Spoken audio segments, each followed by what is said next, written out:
안녕하세요. 복음기도신문의 간추린 오늘의 열방입니다. 미국의 선교단체 미션크라이가 종교 탄압을 받고 있는 중국 기독교인들에게 성탄절까지 신앙서적이 담긴 선적 컨테이너 2대를 보낼 것이라고 밝혔다고 최근 크리스천 포스트가 보도했습니다. 미션크라이의 제이슨 울포드 회장은 중국 기독교인들에 대한 종교적 박해가 증가하면서 그 어느 때보다도 성경이 필요하다며 올해 16만 권의 성경과 350만 달러 상당의 신앙서적을 중국에 보냈다고 전했습니다. 울포드 회장은 지난 1월부터 중국 공산당은 기독교에 대한 박해를 강화하여 공개되지는 않았지만 중국은 성경을 판매하는 상점을 폐쇄하거나 온라인 성경 판매를 중단시켰고 종교를 통제하려고 한다며 나치 독일처럼 국가가 승인한 교회만 존재한다고 했습니다. 미션크라이는 지난 1956년부터 현재까지 3억 9천만 달러 상당의 성경과 기독교 서적을 178개국으로 전달했습니다.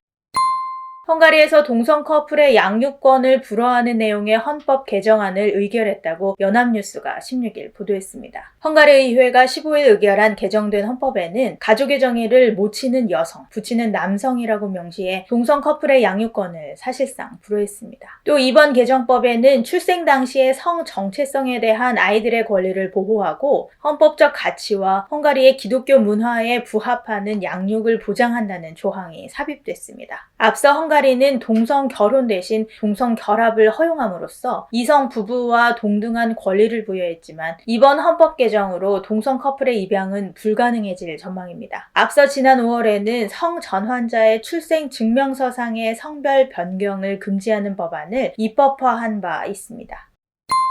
대만 내 코로나19 지역 감염이 지난 9일까지 242일 동안 제로를 기록했다고 경향신문이 최근 보도했습니다. 이것이 가능할 수 있었던 요인으로 해외 입국자들에 대한 강력한 격리 조치를 어긴 사람들에 대한 엄격한 법 집행, 마스크 착용 등을 완벽에 가까운 방역 유지 요인으로 꼽았습니다. 지난 4월 12일 이후 해외 유입을 제외하면 대만 내 코로나19 확진자는 단 한 건도 없었는데요. 이에 대해 둥수제 재단법인 대만 싱크탱크 부대표는 대만 방역에서 가장 중요한 개념은 초강부서, 즉 상황을 예상한 강력한 사전 대비라고 밝혔습니다. 둥수제 부대표는 대만은 2013년 사스, 구제역, 아프리카 돼지 열병으로 이어지면서 중국에서 오는 전염병에 대한 위기의식이 높아졌다. 이 때문에 과감한 국경 통제 조치에 대한 국민적 지지가 있었고 마스크 착용 등 방역 공동체 의식이 강하게 형성됐다고 말했습니다. 대만은 일찌감치 해외 유입을 막았는데요. 지난 1월 21일 첫 코로나19 확진 사례가 나오자 코로나19 발원지인 중국 우한발 입국을 금지했고 중국과 홍콩과 호주에서 온 모든 입국객에 대한 의무 검사를 시행했습니다. 또 코로나19가 확산되기 시작한 지난 1월 31일 민관군 합동으로 마스크 생산 유통을 담당하는 마스크 국가대를 가동해 마스크를 분배하고 주요 시설에서 마스크를 쓰지 않는 경우 강력한 차단 조치를 했습니다.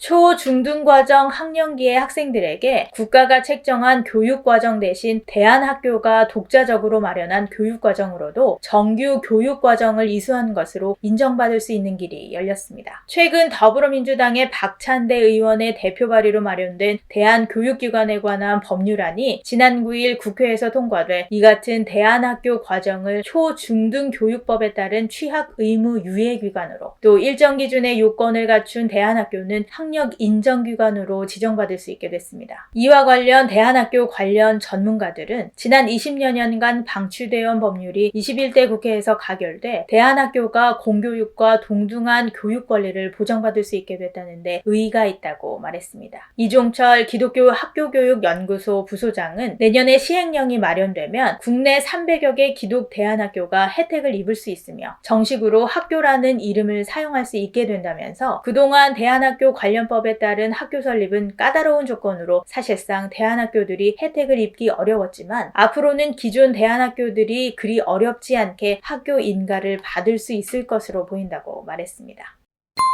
중국 당국이 자국인의 종교 활동을 규제하는 종교 사무조례를 이제 중국 내 외국인에게까지 범위를 확대했다고 한국 순교자의 소리가 밝혔습니다. 중국 국가종교사무국은 이번 달 중화인민공화국 내의 외국인 종교 활동 규제를 위한 세부 규칙을 발표하고 종교 사무조례의 적용 대상의 범위를 중국 내 외국인들에게 확대하며 외국인들만의 예배도 규제 대상에 포함시켰습니다. 새 규정에 따르면 중국 내에서 종교 활동에 종사하는 외국인은 중국의 법률과 규제와 규정을 준수해야 하며 중국 종교의 독립성 원칙과 자주적 관리 원칙을 존중해야 한다. 또 법률에 따라 중국 정부의 감독 관리를 수용해야 하며 종교를 이용하여 중국의 국가 이익과 사회 공익과 시민의 정당한 권리와 이익을 침해해서는 안 되고 중국의 공공질서와 좋은 관습을 훼손하면 안 됩니다. 이에 한국 순교자의 소리 현석폴리 대표는 새 규정으로 인해 이제 외국인만 모이는 모든 종교 집회가 중국 정부의 엄중한 감시를 받게 됐다면서 한마디로 기독교인의 삶의 모든 면에 중국 정부가 관여하겠다는 것이라고 지적했습니다. 인도에서 가장 많은 인구가 몰려있는 우타루 프라데시주가 개종 방지법을 최근 승인했다고 크리스천 포스트가 14일 보도했습니다. 기독교 박해 감시단체인 인터내셔널 크리스천 컨선에 따르면 요기 아디트야나트 총리가 주재하는 우타루 프라데시주 내각은 강제적 혹은 부정한 종교 개종을 억제하는 조례안을 지난달에 승인했습니다. 이 조례에 따르면 종교 개종자는 1년에서 5년의 징역과 1만 5천 루피, 약 22만 원의 벌금형에 처해집니다. 또한 미성년자, 여성 또는 낮은 카스트 공동체 일원은 개종 시 3년에서 10년의 징역형과 2만 5천 루피, 약 37만 원의 벌금형에 처해집니다. 이 조례는 힌두교 여성들이 이슬람 남성과의 결혼으로 강제로 개종하는 것을 막으려는 것을 명분으로 하고 있는데요. 그러나 인터내셔널 크리스천 컨선은 급진적인 힌두 민족주의자들이 이를 기독교인의 종교적 자유를 제한하기 위한 법으로 악용할 가능성이 높다고 지적했습니다. 중국과 인도에서는 종교 박해의 위험이 도사리고 있지만 중국에 박해받는 성도들을 위해 성경을 보내는 일도 일어나고 있습니다. 성경은 마지막 때가 되면 사람들은 환란에 성도들을 넘겨주고 모든 민족에게 미움을 받고 불법이 성함으로 많은 사람의 사랑이 식어진다고 말씀하십니다. 열방의 성도들이 끊임없는 불법과 죄악, 박해 가운데서도 천국을 소망하며 끝까지 견딤으로 구원을 얻게 해주시고 믿음을 지키는 성도들의 삶을 통해 살아계신 하나님이 증거될 수 있도록 기도해 주세요. 이상 복음기도신문의 간추린 오늘의 열방이었습니다. 감사합니다.